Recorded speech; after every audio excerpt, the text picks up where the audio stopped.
Hello guys, welcome to B Tech with Aravind. So ఈ వీడియోలో operations on process చూసుకుందాం. ఓకేనా? ఫస్ట్ థింగ్, ప్రాసెస్ అంటే ఏంటి? మీరు ఫర్ ఎగ్జాంపుల్ ఒక సి ప్రోగ్రామ్ రాశారు.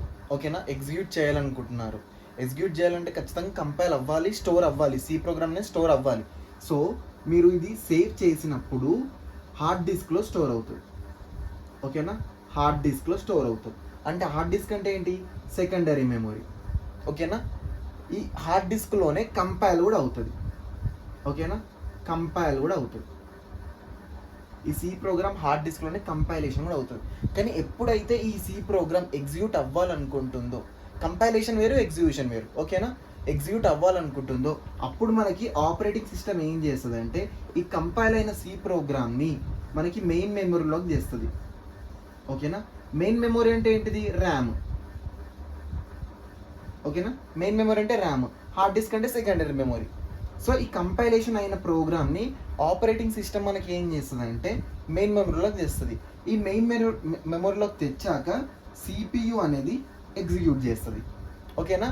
ఎప్పుడైతే ఏదన్నా ఒక ప్రోగ్రామ్ మెయిన్ మెమరీలోకి ఎంటర్ అవుతుందో దాన్ని మనం ప్రాసెస్ అంటాం. ఓకేనా? సింపుల్గా ప్రాసెస్ని మనం ఎలా డిఫైన్ చేయొచ్చు అంటే a program in execution is known as process. ఓకేనా? ఇది ప్రాసెస్. అండ్ నెక్స్ట్ థింగ్ వచ్చేసి ఈ ప్రాసెస్ మీద మనకి 2 ఆపరేషన్స్ ఉంటాయి. ఒకటి ప్రాసెస్ క్రియేషన్. ఓకేనా? ఆబ్వియస్లీ ప్రాసెస్ అంటే ఒక ప్రోగ్రామ్ ఎగ్జిక్యూట్ అవ్వాలంటే అది క్రియేట్ అవ్వాల్సిందే, ప్రాసెస్ క్రియేట్ అవ్వాల్సిందే. ఓకేనా? దాన్ని మనం ప్రాసెస్ క్రియేషన్ అంటాం. Process termination. ఓకేనా? అంటే ప్రాసెస్ అనేది ఎండ్ అయిపోయింది. Ending of process is not as process termination. First thing వచ్చేసి process creation. So process creation అంటే ఏంటంటే ఇట్ ఈస్ ఏ ప్రోగ్రామ్. ఓకేనా? Sorry, it is an operation. Process creation is an operation to create a new process in an system. సిస్టంలో ఒక కొత్త process create చేయడానికి process creation అనేది ఒక operation. ఓకేనా? ఫస్ట్ థింగ్ అది. ప్రాసెస్ క్రియేషన్ అంటే ఏంటంటే a programme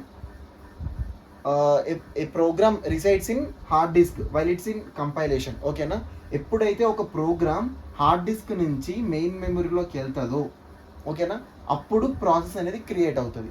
process creation will happen when a program will shift from secondary memory to main memory. ఓకేనా? సెకండ్ థింగ్ ఇది. అండ్ ప్రాసెస్ క్రియేషన్ చాలా ఇన్వాల్వ్ చేస్తుంది. అంటే like allocating resources to the process. First thing వచ్చేసి allocating resources to the process. Second thing వచ్చేసి allocating memory for a process in a ర్యామ్లో allocate చేయాలి కదా మెమొరీ అనేది. ఓకేనా? Allocating memory for a RAM. ఓకేనా? నెక్స్ట్ థింగ్ వచ్చేసి setting up the new data structures for process. అంటే required ఏ డేటా స్ట్రక్చర్ రిక్వైర్డ్ అవుతుందో అదంతా. Setting up the new data structures for a process. ఇలా చాలా టైప్స్ ఆఫ్ ఆపరేషన్స్ లేదా memory resources అనేవి ప్రాసెస్ క్రియేషన్లో మనకు ఉంటాయి. అండ్ ఫ్యూ పాయింట్స్ ఏంటంటే ఫస్ట్ థింగ్ వచ్చేసి ఎగ్జిక్యూషన్. ఎలా ఎగ్జిక్యూట్ అవుతుంది? A process can call several sub process అనమాట. అంటే ఇప్పుడు for example there is a process called P1. ఓకేనా? Process called P1. This process P1 can create one more process called P2. And P2 is sub child. P2 is child of process 1. అంటే ఒక process అనేది ఇంకెన్ని process అయినా create చేయొచ్చు. ఓకేనా? And sub processes can create more sub processes. Okay? ఇలా ఒక process అనేది ఎన్ని ప్రాసెస్ అయినా క్రియేట్ చేస్తుంది. ఆ క్రియేట్ చేసిన ప్రాసెసెస్ ఇంకా ఎన్ని ప్రాసెస్ అయినా క్రియేట్ చేస్తాయి. ఓకేనా? అంటే ప్రాసెస్ క్రియేషన్లో ఇలా కూడా అవుతుంది మనకి. సో ఎగ్జిక్యూషన్ పార్ట్ వచ్చేసరికి ఈ ప్రాసెసెస్, సపోజ్ ఇప్పుడు P1 అనే ప్రాసెస్ ఎగ్జిక్యూట్ అవుతుంది. ఓకేనా? ఈ P1 అనే ప్రాసెస్ అండ్ వీటి చైల్డ్ ప్రాసెసెస్ అంటే P2, P3, ఇవి రెండు P1 అండ్ P2, P3 ప్యారలల్గా ఎగ్జిక్యూట్ అవ్వచ్చు, కాంక్రెంట్గా ఎగ్జిక్యూట్ అవ్వచ్చు. అంటే ఈ 3 ప్రాసెస్ ఒకటేసారి ఎగ్జిక్యూట్ అవ్వచ్చు. లేదంటే అండ్ ఇంకో కేసు ఏంటంటే first child processes will be executed. ఓకేనా? Later parent process will be executed. ఇది 2 సిచ్యువేషన్ కేసెస్ ఉంటాయి మనకి ఎగ్జిక్యూషన్లో. Either P1, P2, P3 it is parent and child process are executed concurrently. Otherwise after execution of child processes only parent process will be executed. ఓకేనా? ఇది ఎగ్జిక్యూషన్లో. Next resource part వచ్చేసరికి ఆబ్వియస్గా ఇప్పుడు resource కావాలి కదా, మెమొరీ కానీ డేటా స్ట్రక్చర్స్ లేదంటే something ఏదైనా రిసోర్స్ కావాలి ప్రాసెస్ ఎగ్జిక్యూట్ అవ్వాలంటే. సో ఈ రిసోర్స్ అనేది మనకి ఎలా అలొకేట్ అవుతుంది, ఓకేనా. Suppose P1 has this process P1 has 3 resources for executing this process P1, ఓకేనా. ఎదర్ అంటే 3 రిసోర్సెస్ చైల్డ్ ప్రాసెస్కి షేర్ అవ్వచ్చు. ఫస్ట్ థింగ్ వచ్చేసి అది ఇన్ రిసోర్స్, ఓకేనా. Resources are either fully transferred from parent to child processes. Resources are fully transferred from parent to child processes. First thing వచ్చేసి అది. Are resources are shared of అంటే 2 కానీ లేదంటే 1 కానీ ఇలా, అంటే either of of the resources can be shared or fully resources can be shared. And ఇంకో third case ఉంది, no resources are allocated or shared to the child processes. Child processes should be executed by its own without any resources allocated by the parent process. 3 cases, ఓకేనా. Either fully resources are shared or some of the resources of parent will be shared to child processes or no resources will be shared from parent to child processes, ఓకేనా.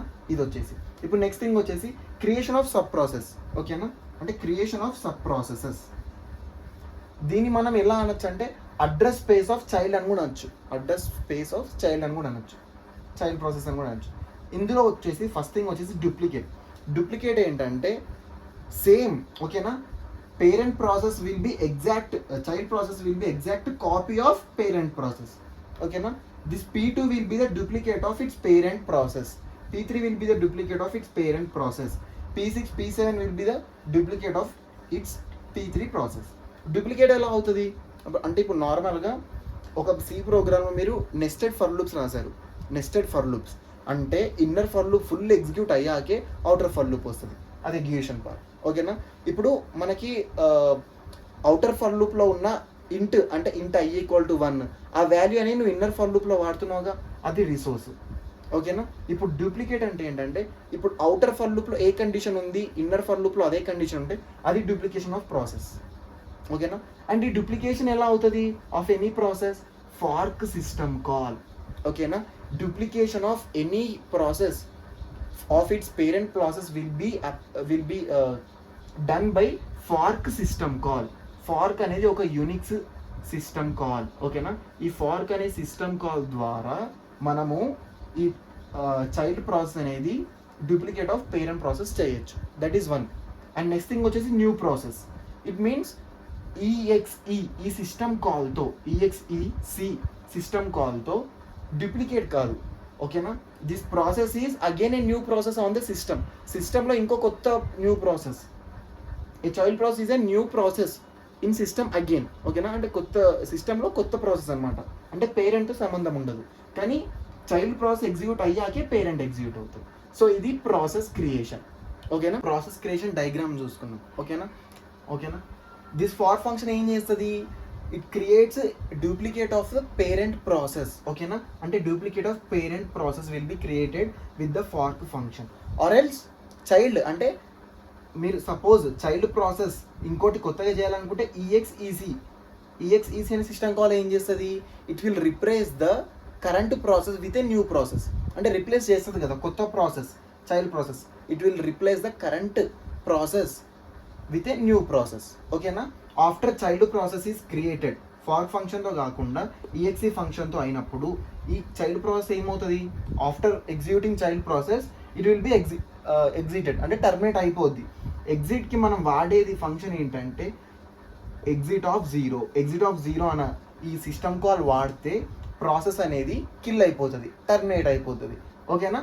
So ఈ exit అయిన తర్వాత wait అంటే ఇది ఏంటంటే ఒక grant ticket లాగా అనమాట. గ్రాంట్ వెయిటింగ్ అంటే ఇప్పుడు నార్మల్గా చైల్డ్ ప్రాసెస్ ఎగ్జిక్యూట్ అవుతుంది, పేరెంట్ ప్రాసెస్ ఎగ్జిక్యూట్ అవుతుంది కాంకరెంట్గా. until unless child process is killed or completed its execution, parent process should not leave the execution part, okay na. Anduke parent process anedi after its execution it will wait under the system call wait, okay na. wait ane system call dwara it will wait, okay na. after granting ante child process anedi execute అయిపోయింది అని grant అయ్యాక it will resume it's other operations. ఓకేనా, ఇది process creation యొక్క diagram. And next process termination. మీకు process termination అంటే same points, ఇవే points ఇక్కడ రాయాలి. లైక్ ప్రాసెస్ క్రియేట్ అప్పుడు ఏం చేసాం మనం, అలొకేటెడ్ ద రిసోర్సెస్. ఇక్కడ ఏం చేయాలి, ప్రాసెస్ టర్మినేషన్ అప్పుడు deallocate the resources so that other processes can be used. ఓకేనా, వేరే ప్రాసెస్ యూజ్ చేయాలంటే deallocating the resources. Next deallocating the memory. ఓకేనా, deallocating the memory so that other processes can be stored in CPU or RAM అనేది మనకి limited size కదా, limited memory. So that is the reason. Next data structures. ఓకేనా, living all the data structures of the process that is used. Living all the data structures process is used అంటే process ఏ data structures వాడిందో అవన్నీ తీసేయాలి, సిస్టంలో నుంచి తీసేయాలి, అంటే ర్యామ్లో నుంచి తీసేయాలి డేటా స్ట్రక్చర్స్. ఓకేనా, అదొకటి. అండ్ ప్రాసెస్ టర్మినేషన్ అంటే ఏంటంటే హార్డ్ డిస్క్ అంటే మెయిన్ మెమొరీ నుంచి ఎగ్జిట్ అయిపోయింది, ఒక ప్రాసెస్ అనేది. ఓకేనా, దాన్ని మనం టర్మినేషన్ అంటాం. Killing of a process or ending a process from the main memory or from execution is known as process termination. Process termination వాడే సిస్టమ్ కాల్ ఏంటంటే ఎగ్జిట్ ఆఫ్ జీరో. ఓకేనా, ఎగ్జిట్ ఆఫ్ జీరో ఈ system call వాడి ఏదైనా process terminate అయిపోద్ది. So ఈ process termination అనేది మనకి 2 waysలో అవుతుంది. ఒకటి వాలంటీరీ. ఓకేనా, వాలంటీర్గా అవుతుంది, ఇంకోటి ఇన్వాలంటీర్గా అవుతుంది. వాలంటీర్గా టర్మినేట్ అవ్వడం ప్రాసెస్ ఏంటంటే a process is terminated or exited or killed with the function called system called exit of zero. If any process that is used exit of zero, it comes under voluntary termination. ఓకేనా, ఆ process అనేది voluntary termination కిందకి వస్తుంది. Involuntary termination అంటే if any error, ఓకేనా, if any error occurred or any run time